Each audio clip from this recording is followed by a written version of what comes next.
Hey everyone, it's Trevor here with another Daclus quality review. This is part of my New Year's resolution to see every movie that comes out in my theater and give a quick little review while sitting in my car on my phone. So today I went and saw The Infiltrator. This is a movie starring Bryan Cranston where he plays, I can't remember the guy's name, but Bob something. He's an undercover officer and he goes undercover to infiltrate Pablo Escobar's sort of cocaine trafficking ring. Don't know the terms. I don't really know the terms of this stuff. I don't follow it incredibly well. But so that's sort of the main plot in the 1980s. Did I say that? Did I say 1980s was when this takes place? But it's a true story, sort of based on a true story at least. And so it's just sort of him going through all this stuff. There's also other cop played by John Leguizamo. I can't even say his last name. John Leguizamo. And he's actually in this less than I was expecting because he's like, I think they put him in the trailers a lot more than they pretty much show not everything like he does and all that, but like each scene almost that he's in make it seem like he's a bigger part, which is I'm surprised he wasn't. But yeah, and then we have Diane Kruger as well. She actually might have had a bigger part, but was shown less in the trailers. But anyway, those are sort of the three main ones. There are quite a few other people in this that you probably know. I knew quite a lot of them, even the smaller people that maybe people wouldn't recognize. But I'm like, oh, hey, I know that person. So it's got a few people, but the main one is Bryan Cranston, and he kills it because that's Bryan Cranston. He's really good. Overall, this movie, I heard mixed things. I mean, not mixed things. I heard that the movie was just sort of fine, whereas the performances are really good.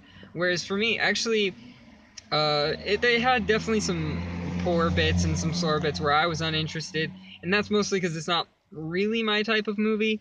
But I'd say it definitely picked up later on, and I'd say overall it's actually it's a good movie. It's quite good. So if you like this type of movie, the sort of undercover um, undercover drug bust type. I don't know exactly what to call this genre. I can't think of it right now.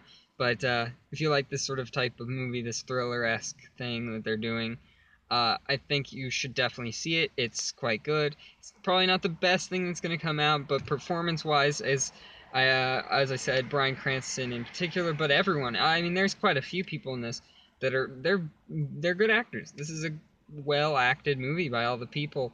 I did have issues with certain bits of dialogue and certain story parts and yada yada yada. I'd also say that I'm not entirely sure how much time.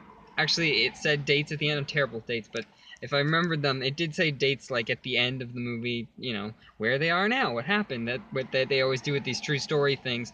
But I don't remember what they were. But I believe this movie takes place over a longer period of time than it sort of feels. It just feels like it takes place quicker at certain points where you don't entirely see or like there's certain things that the characters act a certain way where clearly it has to have been longer than it seemed. Clearly, was more that went on and uh, stuff like that they didn't really have like time, I guess, to show because it happens over an expanse of time where they're undercover and doing all this, and so when they say certain things, it does make it rough because it's like I didn't see this. Why is this sort of emotional reaction happening? Why are the characters acting like this? Like it's a big deal when they really haven't been doing this long and all this stuff.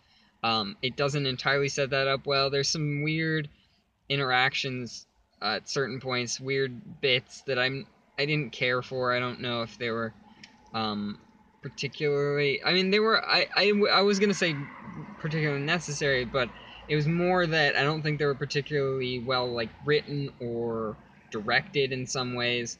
But overall, I'd say it's still a good movie, even with the bad bits and the bits of, yeah, there's some tropiness. There's some things that, yeah, you know what's you're in store for in this type of movie, and you kind of it doesn't always work incredibly well, but yeah, overall it's still a good movie. I do recommend it that you see it, or if this isn't like if you're not usually want to. If this isn't the type of movie you normally are like, I want to see all these movies, like this, don't see it.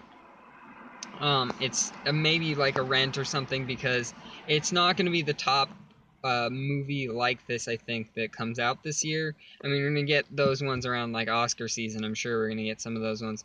But right now, I'd say, yeah, it's pretty good. So if this is the type of movie you want to see, that you're into, it's worth spending your money on. But that basically is it's a pretty good movie. Not great, but pretty good. Pretty enjoyable. So we have one more movie that came out this week in my theater. I think it had a limited release a few weeks back, maybe even a month. I have no idea exactly the timetable. But Swiss Army Man, it's a weird one. Have to check it out. Coming up here in the next 2 days, one of these 2 days, I think. Might see it with a friend. We'll see. They didn't want to do this review last time I went to a movie with them, so they probably won't do it again. We'll see. We also had more people with us, so that might have been a part of it.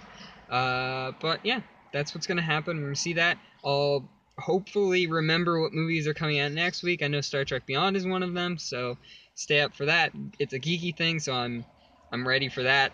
I'm kind of excited, and I'm not a huge Trekkie, but I geek movies. I'm down for. And this actually, I'm pretty positive about this one. Okay, moving on. I have to do all sorts of plugs now.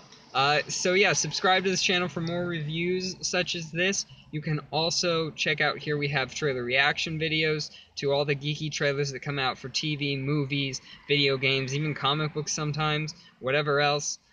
We also have a podcast, which is at Geek Wars Podcast. You can find it in your favorite podcatcher. We have a podcast where we talk about the geeky things that come out each week. That's the main one. We have a Big Brother one that's sort of in a wishy-washy place. So, but if you really like Big Brother, check them out. Why not? We also have the TV show, the US version of the reality show Big Brother, that is. We also have a new podcast that a couple of friends of mine are doing. I'm not part of it exactly, but I might show up later. But it is called Die Hard Anna, it blank basically, and it's about each episode, each podcast is basically trying to pitch a movie as it's basically Die Hard, but on a blank. So is it a Die Hard movie? I guess. I don't know exactly. You check it out. It's pretty fun. I enjoyed the first episode up there. It's up there right now. We also have a Facebook that you can like, and we have a Twitter at Geek Wars Podcast, and you can follow me, Trevor, on Twitter at Daclus. The spelling is in the title of the video. Thank you everyone for watching, especially if you made it through all those plugs, and until next time, bye!